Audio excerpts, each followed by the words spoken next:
over to go to drama school. I wanted to study to become a serious stage actor. But after 2 years of training, my life took a very unexpected turn, and now I'm actually, believe it or not, a full-time stay-at-home actress. Laughter feels good, and it hurts. But I'm glad that I moved over because I'm from a very strange part of New York City called Staten Island. And the people of Staten Island can be summed up by one story. One time on a bus there, I overheard a woman say, "I think the reason that we don't know a lot about Hitler is because nobody knew his last name." So you can see why I live here now. My parents, they sound just like that. So whenever I Skype home, it's sort of just like watching a really boring episode of The Sopranos. Because my parents have all the attitude of The Sopranos with none of the action. Like, I Skyped home last week and my mom answered mid-argument with my father. And she was just like, "Will you stop that now? Oh my God, look what your father is doing." And she turned the laptop around and my dad just went, "What? I'm measuring the dog." And he was just measuring our Jack Russell Terrier. Yeah, that was thankfully not a euphemism. And I was like, "What's up, Dad? Why are you measuring the dog?" And he went, "This idiot dog is going to kill himself." And I said, "Oh, okay, that's not an answer to that question." And he said, "Every time I'm in the backyard, I turn around for 2 seconds, this idiot dog jumps in the pool. He knows he can't swim, he just sinks to the bottom like a stone, staring up at me, blinking. So I'm making him a life jacket."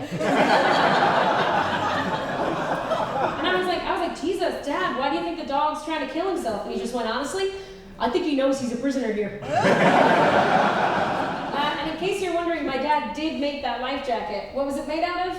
Just 2 big empty bottles of bleach tied together with my mother's tights. Yeah. Oh yeah, if I was that dog, I too would seek the sweet release of death. But I love living over here because I love the people. Like, I love all the different kinds of accents in the UK. I love a posh English accent. And I know that's a controversial thing to say in Scotland, but no matter what somebody says to me, as an American, I can't help but find it charming if it's in that accent. Like, I was once dressed up on a night out, and this girl just went, "Oh my God, Janine, that is literally the cutest outfit I've ever seen." And I was like, "Oh, thank you." And then she went, "It's not fair. I wish my boobs were small enough to wear tops like that." And I just thought, oh man, if you were American, I'd punch you in the mouth. But because she was English, I was just like, "You talk smart." I'm so glad that you guys laughed at that accent because it cost me £9,000 in drama school.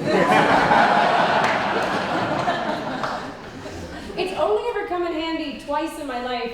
The first time was when I bumped into a guy who I'd been on a really awkward Tinder date with a few months before. I bumped into him in the street and he was like, "Janine?" And I just went, "It's Sophie, actually." And I ran away. I like living over here, but I didn't really like going to drama school because I didn't really fit in. Like, I secretly wanted to be a comedian, so I spent my whole time there just messing around. And there was this one very serious, uptight actor on the course named Sam, and he just hated me. So for some reason, I don't know why, I just thought it would be funny. Whenever I had to, I always listed Sam as my emergency contact. But turns out joke was on me because I got hit by a car. Yeah. Oh yeah, and it was a bad one. Like, I paralyzed my leg for 2.5 years, and I had to have 7 different surgeries, and I had to relearn how to walk again. And I only mention that now because it's a comedy competition and I really want to win.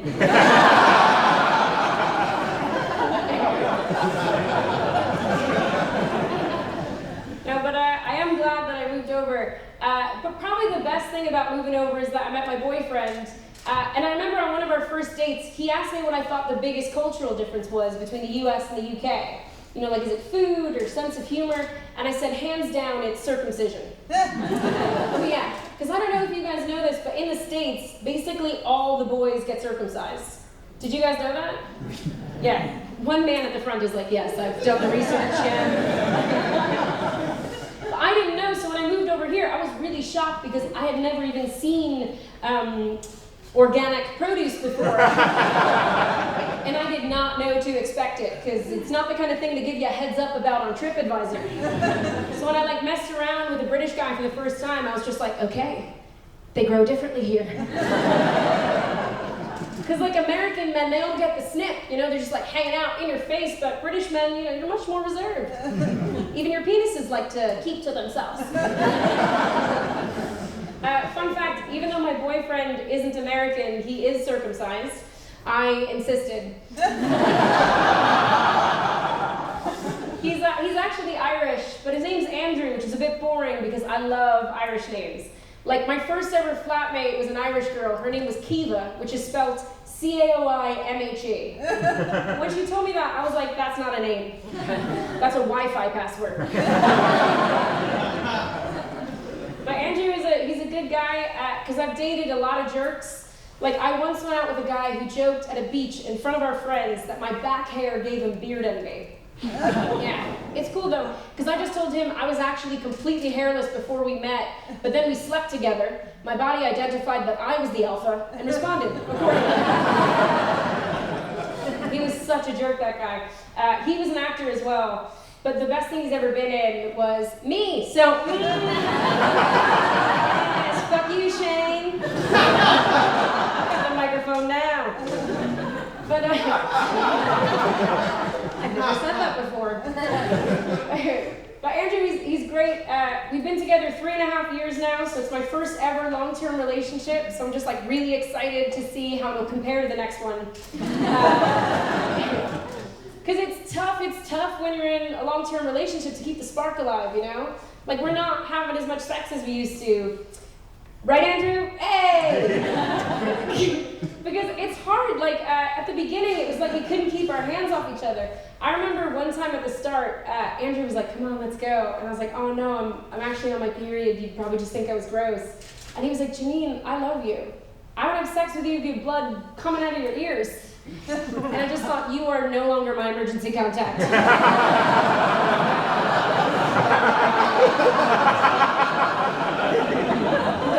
Sam. Because I don't need Andrew turning up to the scene of an accident and they're like, we're so sorry, sir, there's nothing we could do. And he's like, I can think of something.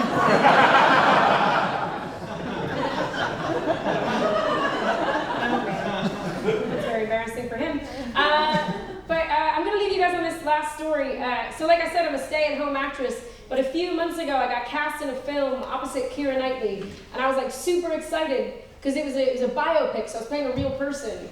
I'm not sure if anyone here knows much about French history around the turn of the century, but I was playing girl number 2. I had a super tiny part. I only had one line, and I was meant to seduce her with it. So I was meant to be like, I don't remember meeting you before. You know, just like so sexy that she would be so turned on that she would just float away in a river that she created. But I was so nervous that instead of being sexy, I was creepy as fuck. And I just went, I don't remember meeting you before. And I have no idea why it came out like that. And no matter how many times I did it, it just kept coming out the same. Like I was just like, I don't remember meeting you before. And I thought, okay, Janine, you're stuck in a loop. You gotta break the cycle. So I thought, I'm a comedian now. I'll just make a joke of it. So I looked at her and I was like, I'm so sorry, this isn't coming out right. It's less like I want to seduce you and more like I want to murder you and then fuck your dead body. I said that to her. I thought it would be hilarious, but you guys, she did not find it hilarious. In fact, she looked absolutely terrified of me. It was a real Me Too moment for Keira. Anyway, I just like left the set, avoiding eye contact with everyone, and I was absolutely mortified. But I eventually got over it because I thought, well, I will never ever see her again. And even if I did, she would never remember who I was. But then 3 weeks ago, they had a wrap party for the film. And when I got there, I saw her and she saw me. And she was like, Janine, right? And I just went, it's Sophie, actually.